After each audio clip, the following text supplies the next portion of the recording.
अस्सलाम वालेकुम। डायलॉग के साथ मैं हूं इकरा हारिस। सोच और मंसूबा यही था कि बानी पीटीआई को ज्यादा से ज्यादा जेल में रखा जाए। इससे सियासी और माशी इस्तेहकाम आएगा, हुकूमत को इंतजाम चलाने में आसानी होगी, सरमायाकारी लाने में मदद मिलेगी, बिगड़ते माशी हालात पर काबू पा लिया जाएगा, IMF से बेहतर और अच्छी डील मुमकिन हो जाएगी। लेकिन ये सोच जमीनी सूरत हाल को बदलने में मुकम्मल नाकाम हो चुकी है। सियासी अदम इस्तेहकाम पहले से बढ़ चुका है, माशी हालात मजीद खराब हो चुके हैं और नित नई मुआशी सख्तियों ने अवामी पारे को मजीद बढ़ा दिया है। सरमायाकारी के ऐलानात तो हो रहे हैं, लेकिन मुल्क में बराह रास्त सरमायाकारी में मजीद कमी हो गई है। ख्याल तो ये भी था कि इंतखाबात के बाद निजाम चल पड़ेगा, लेकिन जो नताइज आए उसने निजाम को साकित कर दिया। हुकूमत पर मैंडेट चोरी का धब्बा लग चुका है, फॉर्म 47 के ताने दिए जा रहे हैं, मखसूस नशस्तों के फैसले ने बहरान को संगीन कर दिया है। शाह महमूद कुरैशी को 8 मजीद केसेस में धर लिया गया है। दूसरी जानिब हिकते के इज्जत बिल और पीका एक्ट के तहत रवायती और गैर रवायती मीडिया की लगामें कसी जा रही हैं। किस्सा मुख्तसर ये कि हालात को हिकमत से हल करने के बजाय मजीद पेचीदा बनाया जा रहा है और जिसका खमियाजा बराह रास्त तमाम भुगत रही है। दूसरी तरफ आज वजीर दाखिला मोहसिन नकवी और अली अमीन गड्डापुर कुछ रोज में दूसरी बार मिले और प्रेस कॉन्फ्रेंस भी की, लेकिन उन मुलाकातों की टाइमिंग खासी अहम है। पहले SIFC इजलास का होना, तमाम मोतबरीन का एक छत तले इकट्ठा होना और इसके फौरी बाद वजीर दाखिला और वजीर आला की मुलाकात होना, जिसके बाद अली अमीन सीधा अडयाला पहुंचते हैं और उसके बाद आज दोबारा मुलाकात का होना ये बताता है कि ये मामलात बिजली की लोड शेडिंग से ज्यादा मुल्क में सियासी लोड शेडिंग से मुतालिक भी हो सकते हैं। होने क्या जा रहा है, इस हवाले से हम बात करेंगे। तो प्रोग्राम का आगाज करते हैं। सबसे पहले मेरे साथ मौजूद होंगे मुस्लिम लीग नून के सीनियर रहनुमा बैरिस्टर अकील साहब और पाकिस्तान पीपल्स पार्टी से भी कादर मदुखिल साहब हमें ज्वाइन करेंगे। तो सबसे पहले बैरिस्टर अकील साहब, मैं आपकी जानिब आती हूँ सर। अब बताइएगा, ये कुछ बहुत ही टाइमिंग इंटरेस्टिंग है। गंडापुर साहब की मुलाकात वज़ीर दाखिला मोहसिन नकवी साहब से हुई, फिर वो SICP इजलास में भी मौजूद थे। हम जानते हैं कि उनकी शोला बयानी और इमोशनल स्टेटमेंट्स काफी ज्यादा होते हैं विफाक को लेकर। कुछ मामला तय पाए हैं, कुछ वर्किंग बैलेंस इक्वेशन ठीक हुई है?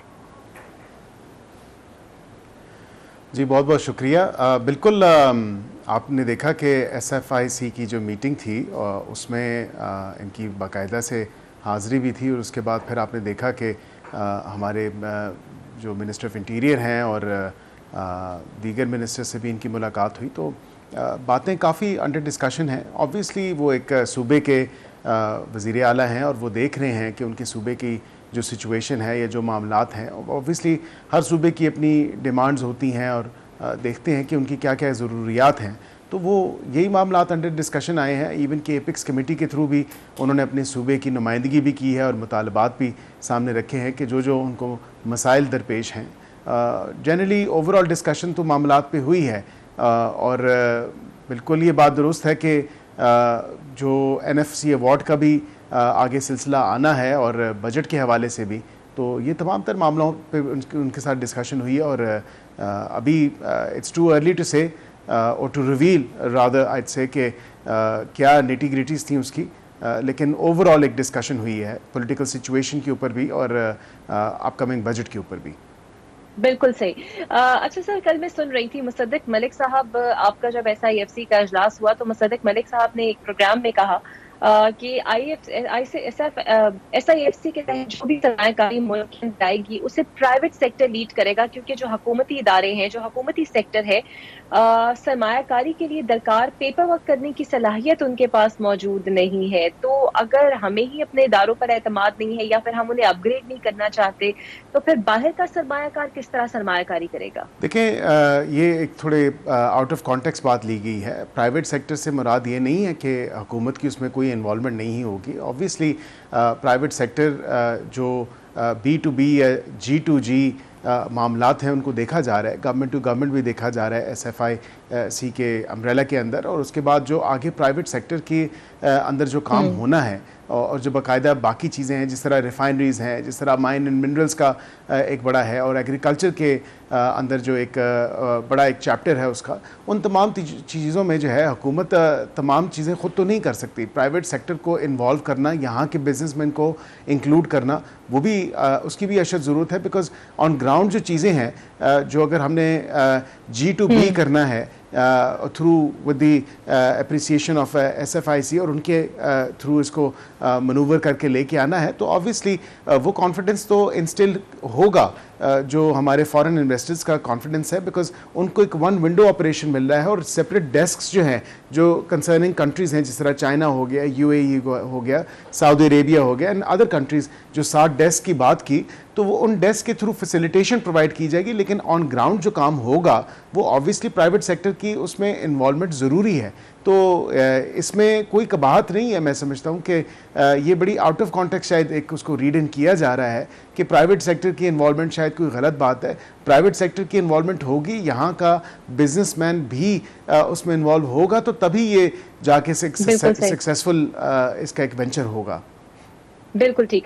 अच्छा, कादर खान मनोखल साहब ने भी हमें ज्वाइन कर लिया पाकिस्तान पीपल्स पार्टी से। बहुत शुक्रिया सर आपका। सर, पीपल्स पार्टी आजकल हर मसले में जरा खामोश नजर आ रही है, चाहे वो जजेस का मामला हो, सियासी कशीदगी हो या रोजमर्रा अमूर हो। अब बजट भी आने वाला है, लेकिन कुछ खास अभी तक सामने नहीं आई पीपल्स पार्टी की आउटपुट। इसकी कोई खास वजह? नहीं जी, बिल्कुल खास वजह नहीं है। जजेस के मामले में हमने क्या आना था, हम वो मुखबर ख़ास का किरदार तो नहीं अदा करेंगे कि लाइन से प्रेस कॉन्फ्रेंस से उन्होंने शुरू कर दिए अपनी वफादारी जताने के लिए, या जो जाली तरीके से उनको सीटों पर लाया गया। तो हम एक जमहूरी पार्टी है और हमारा एक किरदार है, और यकीनन हम जजेस की इज़्ज़त करते हैं, और जुडिशरी के मामले में हमारा बड़ा क्लियर स्टांस है। गो कि हमेशा हमारे साथ ज़्यादती भी हुई है। शहीद जुल्फ़िकार अली भुट्टो साहब का केस आपके सामने है, बीबी शहीद का केस आपके सामने है, 12 साल जरदारी साहब ने जेल में गुजारे, वो आपके सामने। उसके बावजूद जी पाकिस्तान के नारे में लगा रहे। अच्छा, बिल्कुल ठीक। अच्छा, बेस्ट साहब, मैं आपसे सर ये जानना चाहती हूँ कि अब चूंकि नून लीग की बागदौड़ जो है वो उसको लीड जो है वो मियाँ साहब करेंगे, शहबाज शरीफ साहब ऑब्वियसली वफाक के मामलात में ज्यादा होंगे, तो मियाँ नवाज शरीफ साहब इस मामलात को भी देखेंगे कि किसी न किसी तरह PTI और हुकूमती मुज़ाकरात भी किसी नहज पर पहुंचे, क्योंकि वो बार बार कह चुके हैं कि जब तक खुद बानी PTI बाहर नहीं आते तब तक मुल्क की सियासत किसी पटरी पर नहीं चढ़ सकती। आप भी यही समझते हैं? देखिए, मियाँ मोहम्मद नवाज शरीफ जिसका नाम है वो बड़ा वज़ादार इंसान है, और उन्होंने अपनी वज़ादारी कई दफ़ा दिखाई। जो उनकी एक फ़राग दिली है वो कई दफ़ा उन्होंने दिखाई, कई सिचुएशंस में दिखाई। तो ये बात नहीं है कि वो किसी से बात नहीं करना चाहते। वो ऑब्वियसली तमाम तर अपनी उनकी जो 21 अक्टूबर की भी जो स्पीच थी, आपको याद होगा, उस पर उन्होंने कहा कि मैं तमाम तर सियासी जमातों से और सियासी लीडरान से बात करना चाहता हूँ और बात करूँगा भी, और उसमें कोई दो राय नहीं है कि वो पूरी पाकिस्तानी कौम को लेके आगे चलना चाहते हैं, इकट्ठा एक पेज पे लेके चलना चाहते हैं, पाकिस्तान की खातिर लेके चलना चाहते हैं। तो ये बात कहना गलत है कि शायद वो किसी से बात नहीं करेंगे या किसी से बात नहीं करना चाहते। वो ऑब्वियसली तमाम तर सियासी जमातें बशमूल PTI और इमरान खान साहब, उनसे भी वो बात करने के लिए तैयार हैं पाकिस्तान की खातिर। तो इसमें कोई ऐसी बात नहीं है। लेकिन हाँ, ये बात ज़रूर है कि बातचीत से पहले कुछ TORs का तय होना ज़रूरी है।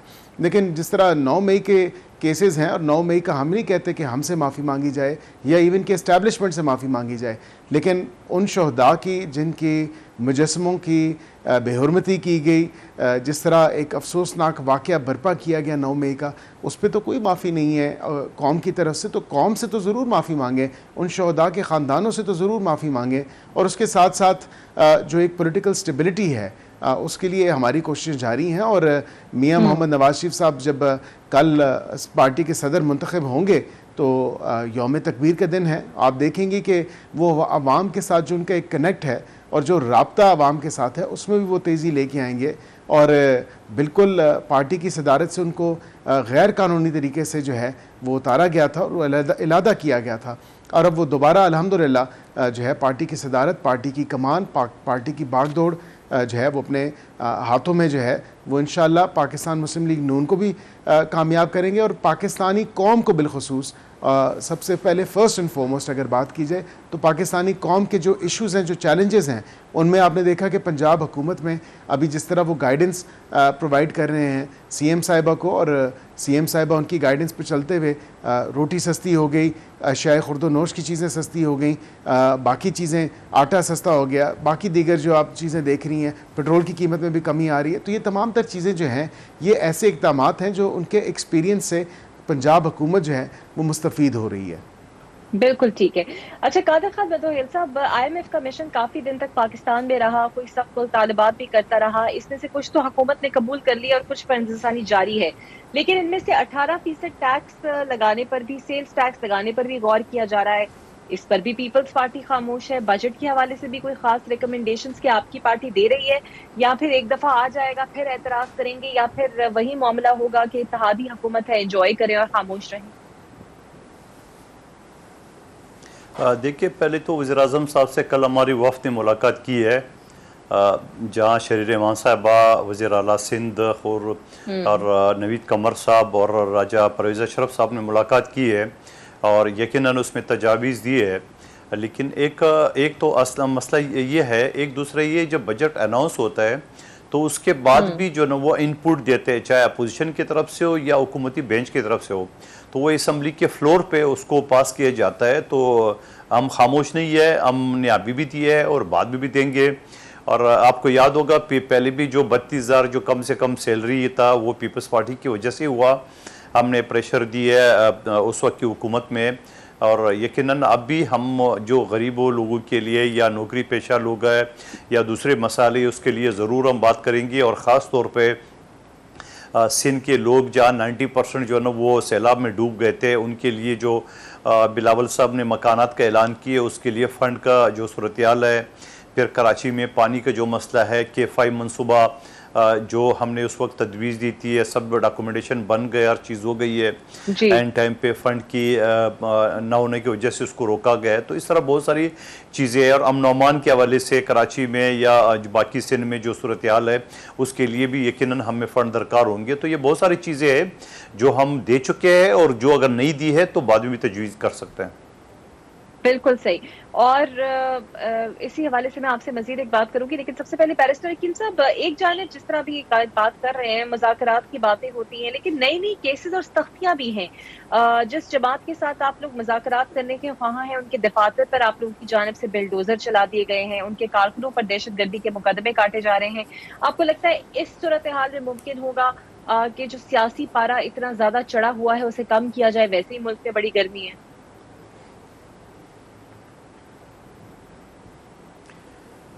देखें, सबसे पहले बात यह है कि हमने कोई बुलडोज़र नहीं चलाया। ऑब्वियसली सीडीए एक रेगुलेटर है और सीडीए ने अपना काम किया है। ये नोटिसेस इनको 2020 में भी आए, 21 में भी आए, 22 में, 23 में भी आए, और इनको एम्पल टाइम था इनके पास कि ये अपने आप को डिफेंड कर सकें और उसके ख़िलाफ़ कोई ना कोई इंजंक्शन ले सकें या स्टे ऑर्डर ले लेते हैं, क्योंकि इनकी पार्टी में तो वकीलों की भरमार है। और जहाँ तक ये बात करते हैं कि हम वो जगह नहीं थी और हमने बाद में जगह ली और उसके हमें शायद इल्म में नहीं था और हमें नोटिस मौसूल नहीं हुआ, तो ये नहीं हो सकता कि इनके इल्म में ना हो। ऑब्वियसली मुश्तरी होशियार बाश एक टर्म हम यूज़ करते हैं लीगल, और उसमें आई एम श्योर कि इन्होंने देखा होगा कि अपनी ड्यू डिलिजेंस जो है वो की होगी कि ये जगह अगर नॉन कन्फॉर्मिंग यूज़ है इसका, ये किस मकसद के लिए थी और किस लिए है। वो जगह तो नॉन कन्फॉर्मिंग यूज़ तो एक पॉइंट है जिसके ऊपर जो है वो सील कर गई सीडीए, और सीडीए की एंटी इंक्रोचमेंट ड्राइव भी चल रही है। और उस ड्राइव के अंदर इन्होंने स्टेट लैंड ऑक्यूपाई किया हुआ था, जो स्टेट लैंड ऑक्यूपाई करने की वजह से जो कंटेनर्स वहाँ पर रखे थे, स्टेट ने फिर वो क्लियर करवाया कि इनके दफातर को उड़ा दिया जाए। नहीं, अब बिल्डिंग एंड कंट्रोल डिपार्टमेंट की तरफ से वक्तन फ़वक्तन गाए बगाए ये ड्राइव चलती रहती है और इस्लामाबाद के मुख्तलिफ सेक्टर्स में चलती रहती है, और इवन के अक्रॉस पाकिस्तान, पंजाब में भी देखें तो एंटी इंक्रोचमेंट ड्राइव चलती रहती है। ये कोई नई बात नहीं है। लेकिन जहाँ तक बात की इन्होंने, अब क्योंकि मामला सब्जुडिस है और वो इस्लामाबाद हाई कोर्ट में भी गए और वो ऑब्जेक्शन केसेस की लिस्ट में था, और उस पर अब क्या हुआ आज की मैंने प्रोसीडिंग उसको फॉलो नहीं किया कि वेदर हाई कोर्ट ने उसका ऑब्जेक्शन रिमूव किया है, पिटिशन को एडमिट किया है हेयरिंग के लिए या नहीं, that's another discussion all together. लेकिन उसके साथ साथ जो दूसरी बात है, इनके ख़िलाफ़ केसेस हैं, तो क्या 9 मई के केसेस में इनकी इन्वॉल्वमेंट नहीं है? ये तो उससे डिनाइबिलिटी तो है नहीं किसी चीज़ की कि डिनाई तो किया नहीं जा सकता। इनकी ऑडियोज़ और वीडियोज़ मौजूद हैं जिससे बिल्कुल भी कोई अगर कहा जाए तो तमाम तर सबूत जो हैं खा वो ऑडियो या वीडियो की शक्ल में हो या दीगर इनकी जियो फेंसिंग या जियो मैपिंग के हवाले से अगर देखा जाए तो वहाँ पे ही इनके लोग मौजूद थे। और 9 मई का अनफॉर्चुनेट वाक़या जिस पे पूरी कौम का सर जो है वो शर्म से झुकता है, तो ऑब्वियसली इन्हीं एक सियासी जमात के जो लोग थे वो वहाँ पे मुलव्वस पाए गए, वहाँ पे जिनका कुछ लोगों का ट्रायल हुआ और कुछ का ये मिलिट्री कोर्ट्स का इन्होंने सुप्रीम कोर्ट से जो है वो इंजंक्शन भी, स्टे ऑर्डर भी लिया हुआ है और उनको ताकि फाइनल और हतमी फैसला जो है मिलिट्री कोर्ट्स ना सुना सकें। तो ये तमाम तर चीज़ें जो हैं ये भी ज़हन नशीन करने की ज़रूरत है। बिल्कुल सही। अच्छा सर, कादर खान बंदोखेन साहब, नैब मलिक रियाज को वादा माफ गवाह बनाने में नाकाम रहा है। अलकादिर ट्रस्ट का मुस्तकबिल आपको सर क्या नजर आ रहा है? देखिए, मेरे ख्याल में हुकूमत को ऐसे केसेस को, जहाँ तक इस्लामाबाद का जो PTI का सेक्रेटरी था, ऐसी मेरे ख्याल में पुलिस के चिचोरे हरकतों से बाज आना चाहिए। मैं ये मानने को मैं वो पॉसिबिलिटी है कि PTI ने एक्सेस की है, पॉसिबिलिटी है उसने कंटेनर रखे, ये कंटेनर परसों रखे, ये तो खामखा PTI को पब्लिसिटी देने के मुतरादिफ है मेरे हिसाब से कि 12 बजे पुलिस आती है, PTI के सारे लोग पहुंच जाते हैं, फिर प्रेस कॉन्फ्रेंस होती है, तमाम चैनल लाइव शो दिखाते हैं, अगले दिन वो मीटिंग करते हैं, लाइव दिखाते हैं। तो ये क्या है?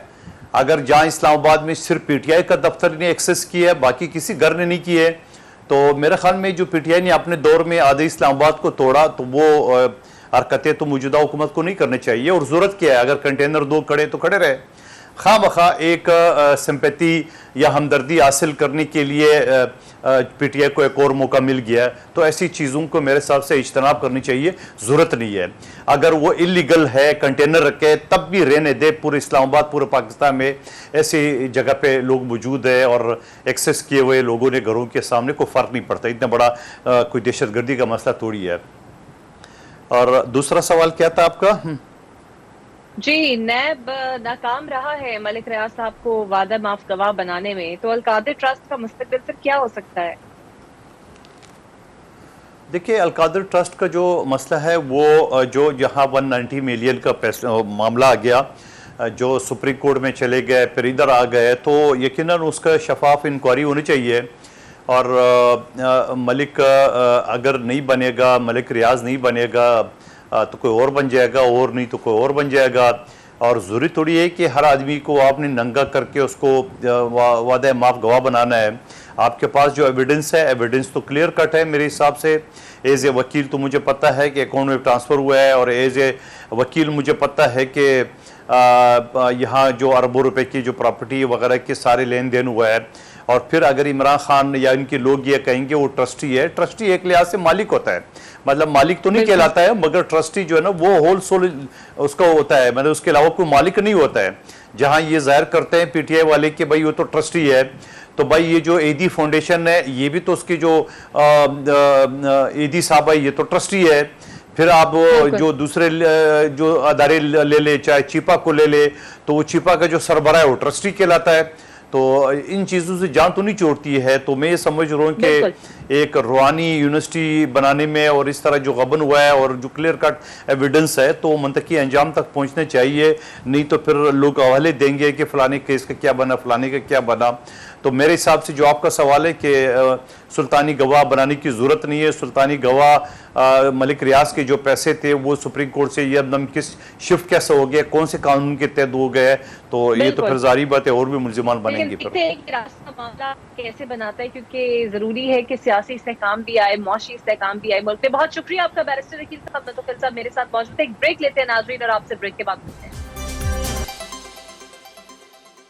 तो मेरे साथ मौजूद होंगे पाकिस्तान तहरीक-ए-इंसाफ के रहनुमा और पंजाब में ऑपोजिशन लीडर अहमद खान बचर साहब। बहुत शुक्रिया सर आपका। पंजाब की काबीना ने रियासत मुखालिफ इक़दामात पर बानी तहरीक इंसाफ और आपके दीगर रहनुमाओं पर मुकदमात जो है उसके बनाने की मंजूरी दे दी है, जिसका पहला मुकदमा शाह महमूद कुरैशी पर बन चुका है। बानी PTI पर भी हो सकता है। तो क्या आपकी जमात तैयार है इन नई मुश्किलात के लिए? देखिए जी, बात यह है कि ये एक बेख्तियार सी हुकूमत है और नालायक लोगों का ये टोला है। सबसे पहली बात, मैं आपको थोड़ा सा पीछे लेके जाऊंगा कि जिस तरह 8 फरवरी का इलेक्शन हुआ, उस वक्त की जो निगरान गवर्नमेंट थी उसने भी यही काम किए।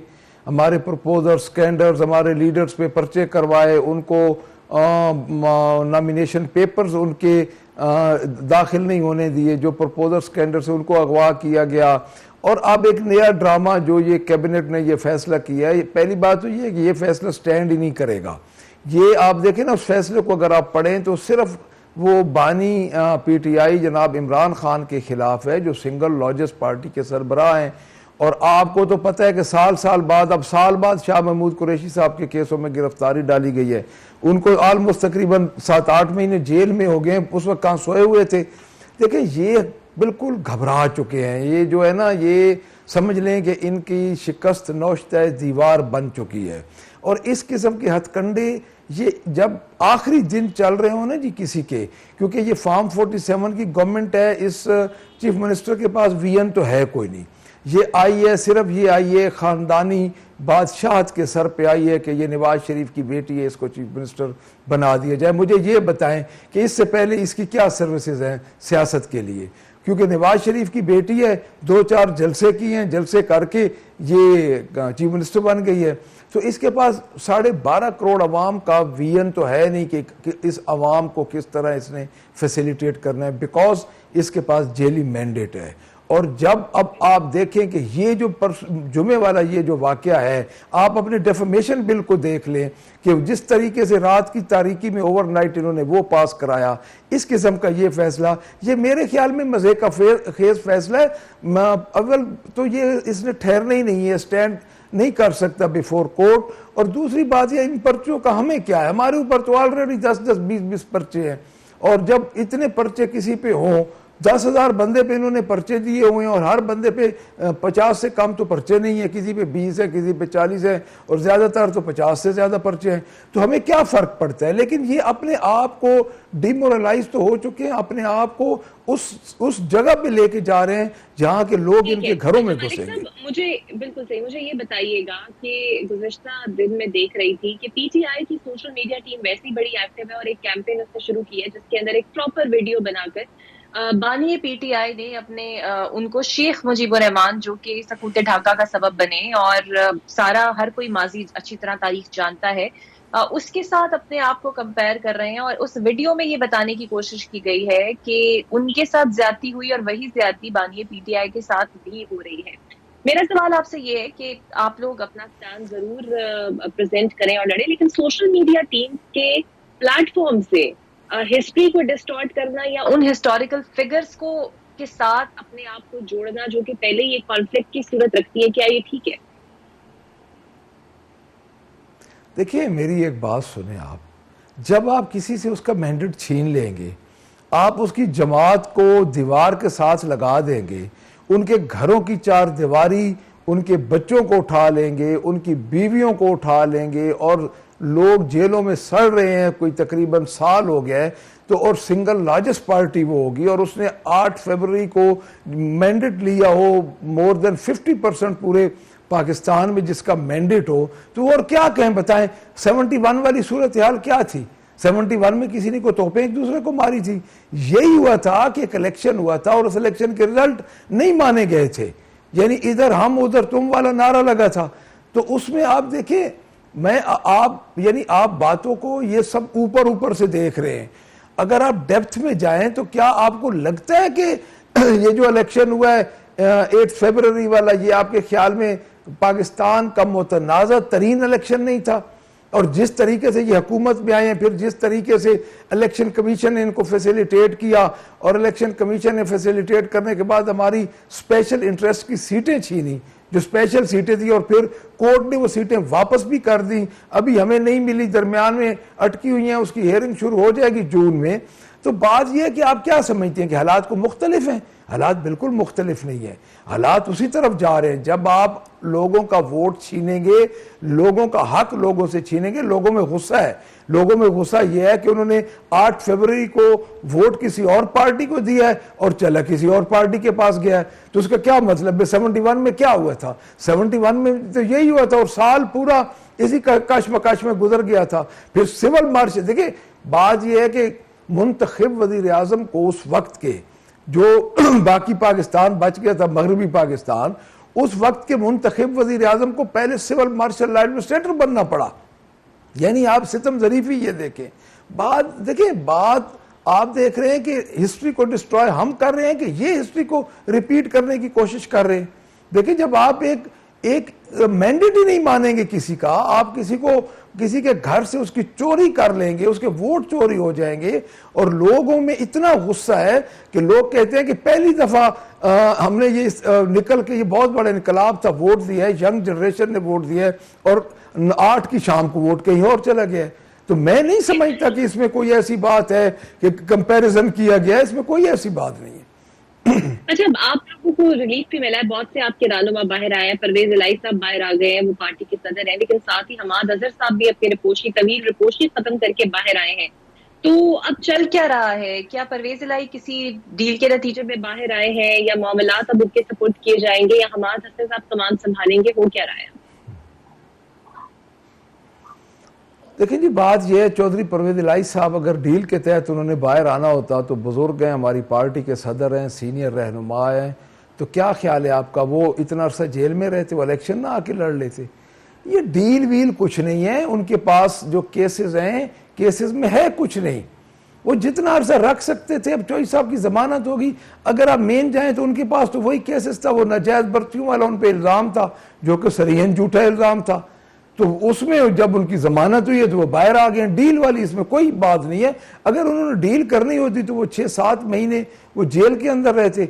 हमाद अजहर साहब राहदारी बेल पे हैं, वो आए हैं उधर, हमारा सेंट्रल सेक्रेटेरिएट इस्लामाबाद में, उधर वो पहुंचे हैं, उन्होंने एक प्रेस कॉन्फ्रेंस की है, उसके बाद उन्होंने जाके वो सेक्रेटेरिएट तोड़ दिया है।